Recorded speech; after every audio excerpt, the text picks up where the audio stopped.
যখন যাকে ইচ্ছা অ্যাডহক কমিটির থেকে সরায় দিয়ে অ্যাডহক কমিটিতে ইনক্লুড করা, এইভাবে করে যদি ওনারা ইলেকশনটা করতে যান তাহলে তো এটা ইলেকশন হলো না, এটা তো সিলেকশন হয়ে যাচ্ছে। বিসিবি নির্বাচনকে সামনে রেখে নতুন করে কাউন্সিলর নিয়োগের জন্য বিসিবি সভাপতি আমিনুল ইসলাম বুলবুলের পাঠানো চিঠির কার্যকারিতা 15 দিনের জন্য স্থগিত করেছিল হাইকোর্ট। তবে হাইকোর্টের সেই আদেশ আবার স্থগিত করেছে আপিল বিভাগ। অর্থাৎ বুলবুলের চিঠি অনুযায়ী নতুন কাউন্সিলর নিয়োগে কোনো বাধা নেই, এক বিবৃতিতে বিষয়টি নিশ্চিত করেছে বিসিবির মিডিয়া বিভাগ। গত 18 সেপ্টেম্বর বিভাগীয় ও জেলা ক্রীড়া সংস্থা থেকে কাউন্সিলর মনোনয়নের জন্য বিসিবি থেকে চিঠি পাঠানো হয়। সেই চিঠির নিচে স্বাক্ষর ছিল বর্তমান বিসিবি সভাপতি আমিনুল ইসলাম বুলবুলের। তা নিয়ে আপত্তি তুলেন অনেকেই, বিশেষ করে 6 অক্টোবর হতে যাওয়া বিসিবি নির্বাচনের জন্য ইতোমধ্যে যেখানে নির্বাচন কমিশনও গঠিত হয়েছে। সম্ভাব্য সভাপতি প্রার্থী ও সাবেক অধিনায়ক তামিম ইকবাল যেসব অভিযোগ তুলেছিলেন তার একটি এটি। কাউন্সিলর নিয়োগের জন্য পাঠানো এই চিঠিকে চ্যালেঞ্জ করে এবিএম মঞ্জুরুল আলম দুলাল আরও কয়েকজন আইনজীবীকে নিয়ে রিট পিটিশন দায়ের করেন।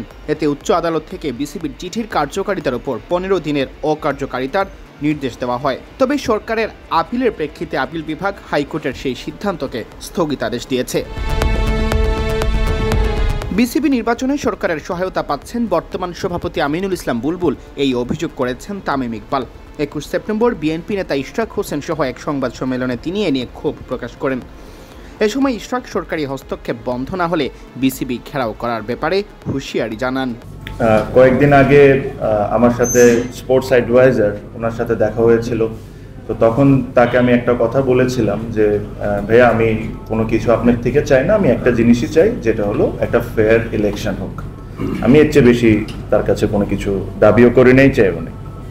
এখন মজার বিষয়টা হলো, আপনারা কিছুদিন আগে নিজেরাও দেখেছেন, যখন যাকে ইচ্ছা অ্যাডহক কমিটির থেকে সরায় দিয়ে অ্যাডহক কমিটিতে ইনক্লুড করা, তো এইভাবে করে যদি ওনারা ইলেকশনটা করতে যান তাহলে তো এটা ইলেকশন হলো না, এটা তো সিলেকশন হয়ে যাচ্ছে। আমার প্রশ্নটা হলো যে এই গভর্নমেন্টের পক্ষপাতী হওয়ার দরকারটা কি? এখানে আমি আসি, আরেকজন আসুক বা আরেকজন আসুক, সবাই তো ওনাদেরই লোক। এখানে যেই আসুক তাদেরকে ওপেন আর্মে ওয়েলকাম করা উচিত। ওনাদের কেন পক্ষ থাকবে?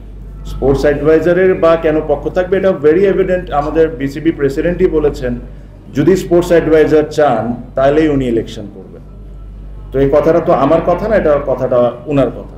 আর সত্যি কথা বলতে, আমি এমন একটা কালচার তৈরিও করতে চাই না যে আমার অপোনেন্ট যে, তার ব্যাপারে আমার জোর করে খারাপ কথা বলা জাস্ট বিকজ আমি ইলেকশন করতেছি। আমি ওই ধরনের ছেলেও না, আমি ধরনের কথাও বলতে পছন্দ করি না।